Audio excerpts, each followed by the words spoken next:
তোমার পরিবারের লোক, তোমার ঘরের লোক, তোমার কোম্পানির লোক কাদিয়ানি হয়ে যাচ্ছে।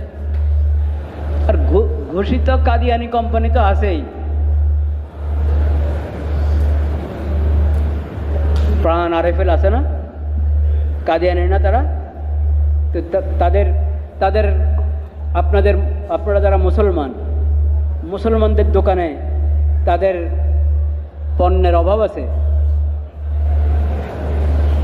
এটা কি একটু আপনাদের ইমানকে নাড়া দেয় না? একটু ইমানকে নাড়া দেওয়া উচিত না?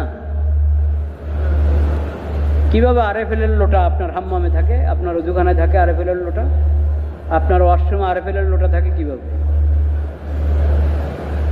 আপনার বাবুরা কোনো কিছু খাবে, বাস মজা খাবে, আর দোকান থেকে এনে দিচ্ছেন সব প্রাণের জিনিস।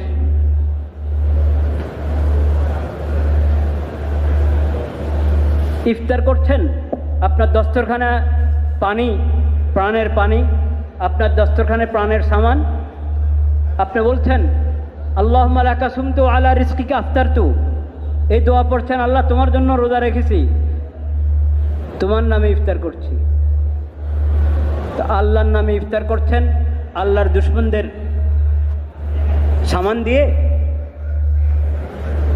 এই দোয়া আল্লাহর নবী আপনাকে শিখিয়েছেন, খাতামুন নবীন হযরত মুহাম্মদ মুস্তাফা সাল্লাল্লাহু আলাইহি সাল্লাম।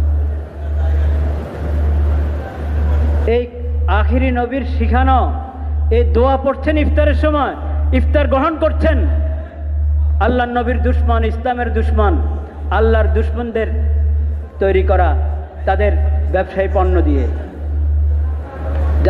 যাতে তাদের ব্যবসা মজবুত হয় আর মুসলমানদের ব্যবসা দুর্বল হয়। কোথায় আমাদের ঈমান?